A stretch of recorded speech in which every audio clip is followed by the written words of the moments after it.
Boston Red Sox are celebrating yet another World Series championship. On this week's Sportfolio, CEO Larry Lucchino discusses the organization behind the nation. We recognize that there was a special nature to this franchise. Plus, Bloomberg TV's #1 Red Sox fan tells us why citizens of the nation have reason to rejoice.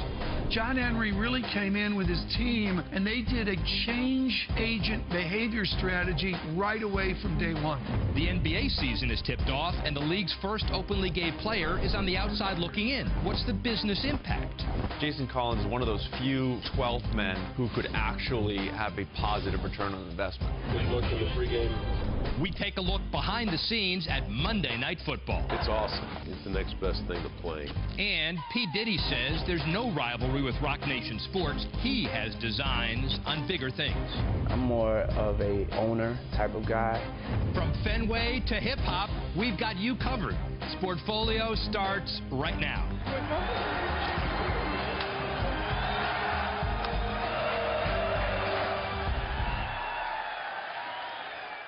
Hello, I'm Rick Harrow, and welcome to Sportfolio, Bloomberg's weekly inside look at the business of sports. For 86 years, the Boston Red Sox were baseball's most frustrated franchise, coming close to glory numerous times, but never winning a world championship. But for the last decade, the Red Sox have been baseball's dominant team.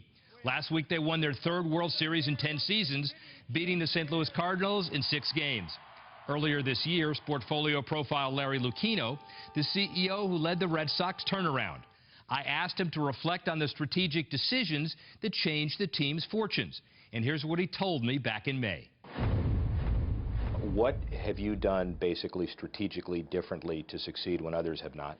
I would say that we were the beneficiary of a lot of good work that was done by people before we got here. We recognized that there was a special nature to this franchise, that we stood on the shoulders of some people who had preceded us both on the field and off the field, and that this franchise had a certain capacity, had a certain potential to be even greater than it had been, but it was because of the solid foundation that was there, the tradition, the passion, the fan base, the storybook history. That was one factor. John Henry, Tom Werner, and I all had experience with other clubs, and when we came here, and we knew something of the reverence in which Fenway Park was held, because we also held it in very high regard ourselves. So we knew renovation of Fenway Park was a lot better and more likely than a complete recreation of a new ballpark here. To come to Fenway Park is to immediately stop and say, this is Fenway Park, this is different, this is Boston, this is different.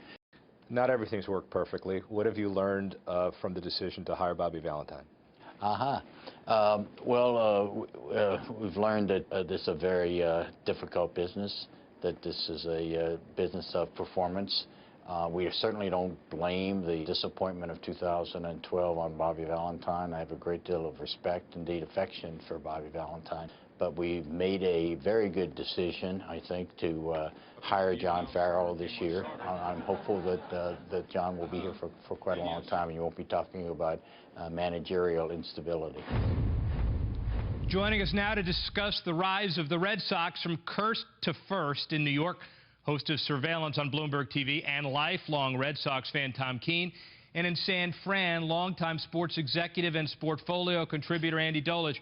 Hey, Tom, you first. Congratulations. And as a fan and a business journalist, how much do you credit good management, luck, destiny for the 10-year run? Well, I think it was a little bit of luck with it. They seem pretty injury-free this year, but forget about that. I think it was just terrific management. I remember John McNamara years ago, Rick, walking out to the mound. Every manager had a different style. Ralph Houck years ago, legendary out of World War II.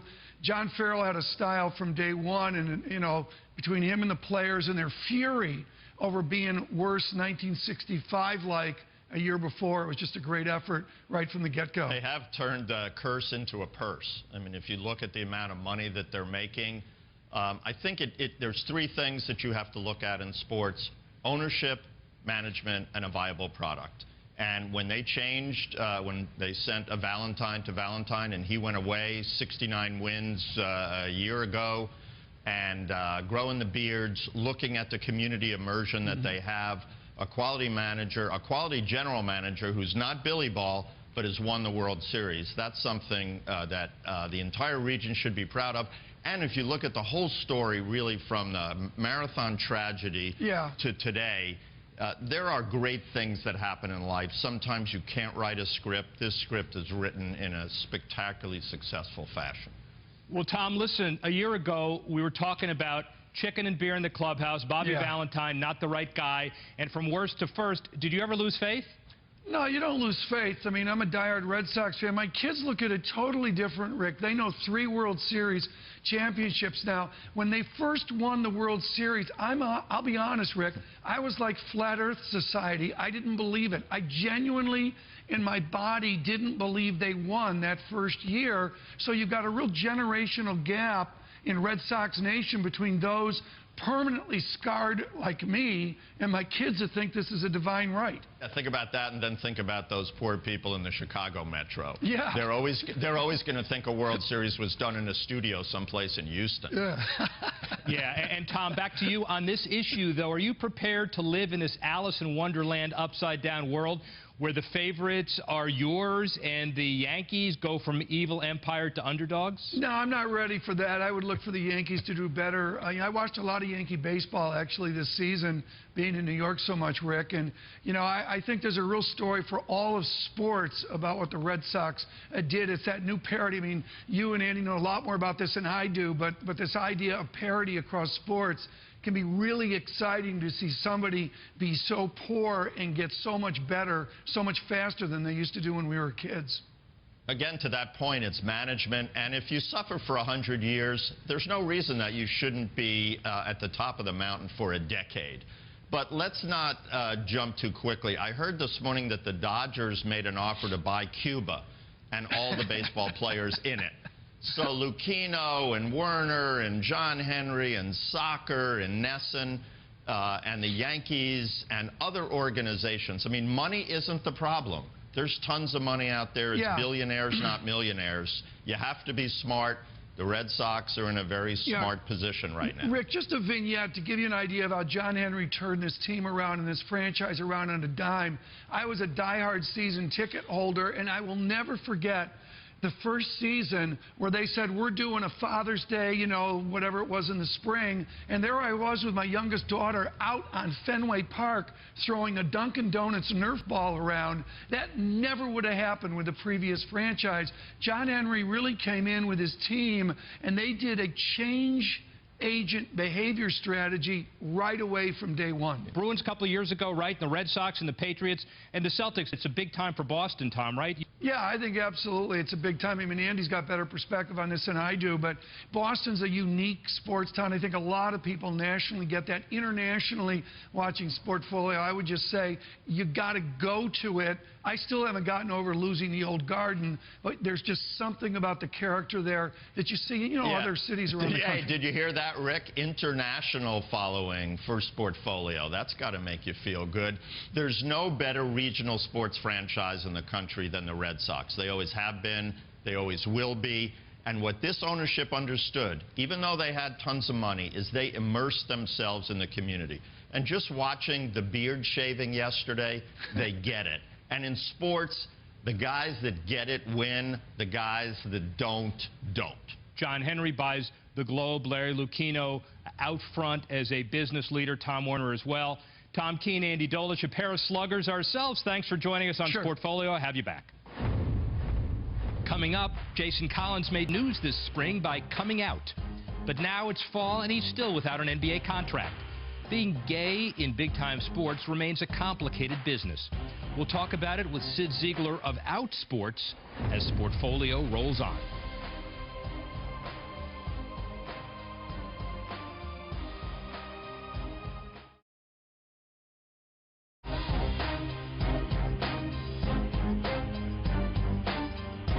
Welcome back to Sportfolio. In May 2013, NBA veteran Jason Collins made history as the first active player in a major American team sport to come out as gay.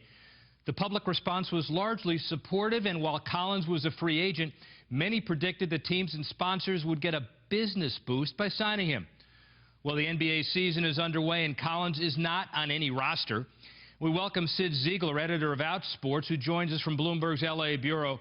They said there's no question a lot of fans would buy tickets to support Collins, even if he were just sitting on the end of a bench. So are you surprised that no team even brought him into camp? I'm a little surprised, but you have to consider what Jason Collins would bring to a camp. If a team did bring him into a camp, they're essentially signing him. And because they don't want to be the team that cut Jason Collins, the gay player.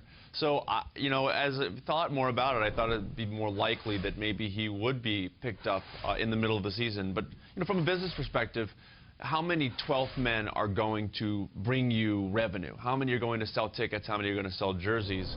I just think from a business perspective and a monetary perspective, Jason Collins is one of those few 12th men who could actually have a positive return on investment. But from his perspective, he reportedly is working out, and he's hoping for that midseason call you referred to, or even a 10-day contract.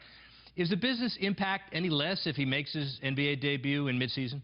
It doesn't matter. When he steps foot on a court, he's going to sell tickets. Now, of course, if it's with the LA Lakers, they really don't need to sell many tickets. But there are a lot of teams out there that come January, February, they're not looking great.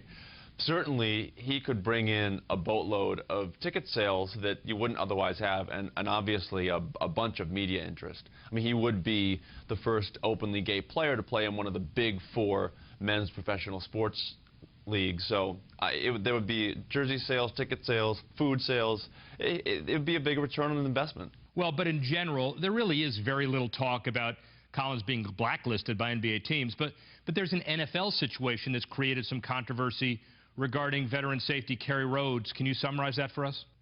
So earlier this year, someone on the internet claimed with video and photographs that they were the ex-boyfriend of Kerry Rhodes and that Kerry is gay. Kerry is a 10-year veteran of the NFL. He's a former safety. He was with the Arizona Cardinals and the New York Jets.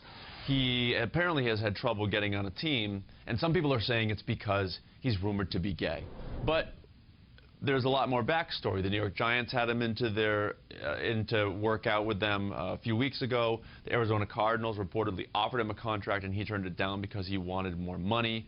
So there's a lot more to this than just Kerry Rhodes may be gay. Are we really going to get an accurate read on homophobia in sports until a young star comes out? Well, we kind of have that. If you look at what the LA Galaxy did with Robbie Rogers, and I know that Major League Soccer is maybe number 5 in the big pro sports leagues, but the LA Galaxy traded the league's leading scorer in Mike McGee and a potential MVP to a team for a guy who had not played in many, many months. And they have worked with Robbie. Robbie's gone through injuries, and they keep working him back onto the roster. Robbie's teammates say that they love him and that they welcome him to the locker room, that there are no issues there. So we have seen that, but for some reason people want to ignore the example that LA Galaxy and Robbie Rogers have paved for us. The issue, it's clearly not just a concern in the U.S. The Sochi Olympics 3 months away, and many athletes have protested Russia's laws limiting gay rights. Now there's momentum to put pressure on Putin through Olympic sponsors like Coca-Cola. So how big an impact can this have on the economy of the Games, and what would this pressure hope to accomplish? I think your last question is the most important question. For protests and a movement to be effective, there has to be an ultimate goal. And boycotting the Olympics, moving the Olympics, having this law repealed before the Olympics, all of these are impossible goals. So I think all these protests, people are talking about boycotting Coca-Cola and NBC and all these companies financially involved with the Olympics are still going to happen. They're going to happen in Russia. There are going to be out LGBT athletes at the Olympics. Those athletes are going to feel welcome while they're at the Olympics. And all these protests and all this fervent energy around, you know, what to do about the Olympics, I don't see it being particularly effective, because I don't see what the ultimate goal would be. And any potential goals, other than maybe feeding the LGBT organizations in Russia maybe some money, that's about all we can do, because Putin does not care what Coca-Cola thinks about their law. Well, you gave us good examples of what could happen in the Olympics that won't work. Any ideas of what might? Again, what's the ultimate goal? If the ultimate goal is to help LGBT people in Russia, there are LGBT organizations in Russia that are working within the legal system to not necessarily repeal these laws, but to get clarification on them. That's what I hear from LGBT activists. So, yes, funneling money to those organizations is important. But here's another interesting piece about Russia: a lot of those organizations are forbidden from taking money from anyone outside of the country. So it's a very strange. It's a strange country. I struggle to think of what the ultimate goal would be, because the Russian government essentially tries to cut off every avenue. It's tough. Well, Sid Ziegler, will keep up with your coverage in Outsports, and thank you for joining us. Thank you. When Sportfolio returns, we'll go inside the Monday Night Football machine. You'll see what ESPN puts into his flagship NFL product every week of the season. And our Sportfolio stumper concerns the Monday Night Football package. In its 44-year history, what NFL stadium has hosted the most Monday night games? Are you ready for some answers? Just stay tuned. They're straight ahead on Sportfolio.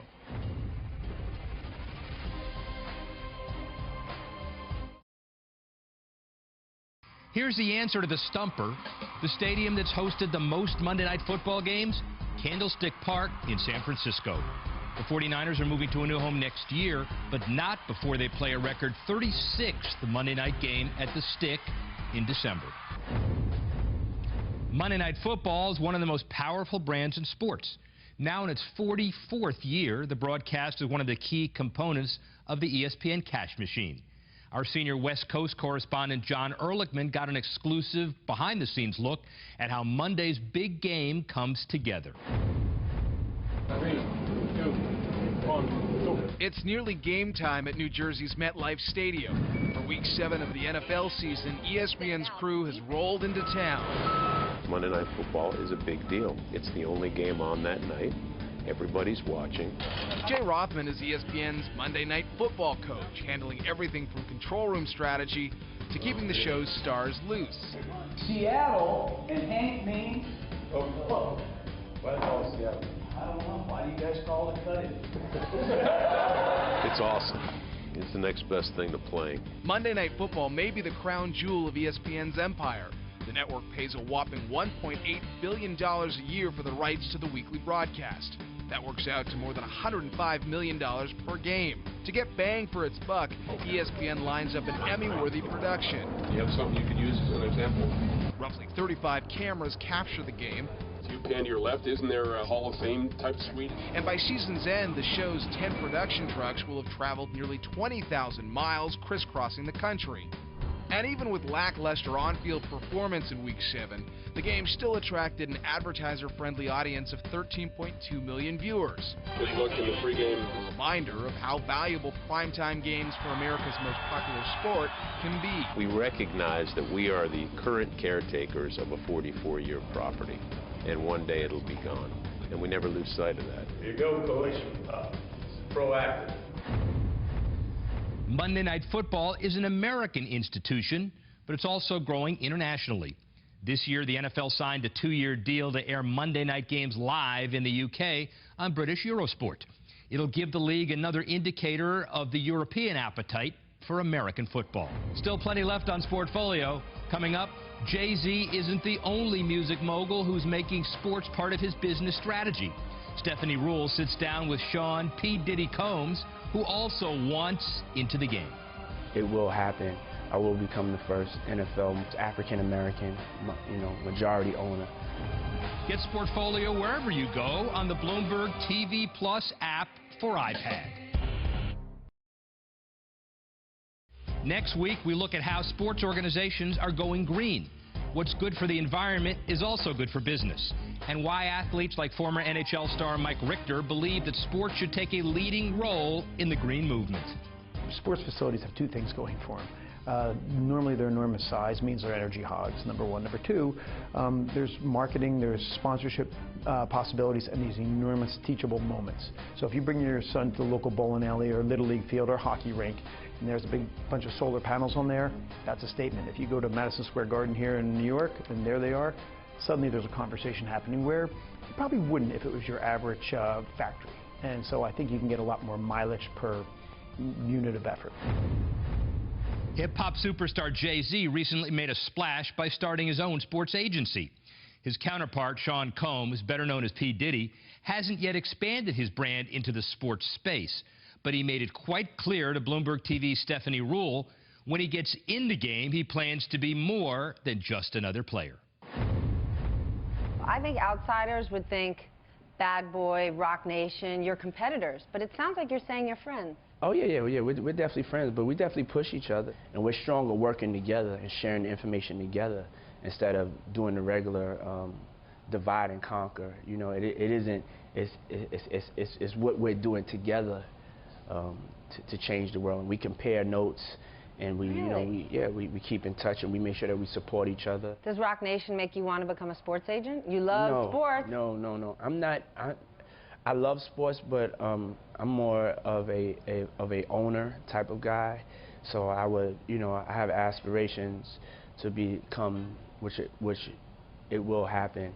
I will become the first NFL, first African American, majority owner, not having a small stake, but actually owning an NFL team. And I think it's time for that. A majority of the players that are in the NFL are African American, but there are no African American owners. And so that's what that's one of my dreams. But then when I see my friend, having a sports agency, I support him. And when I get the calls, well, we need to do Bad Boy Sports, I'm like, no, that's not my lane.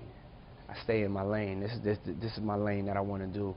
And and I think that's I'm just me. I don't I do my own thing. That'll do it for this edition of Sportfolio, and our sincere thanks to Larry Lucchino, Tom Keene, Andy Dolich, Sid Ziegler, and all who took part in this week's show. And thank you for watching. For more Sportfolio video and Bloomberg sports business coverage, visit our website, Bloomberg.com. I'm Rick Haro. Great to be with you. See you next time on Sportfolio.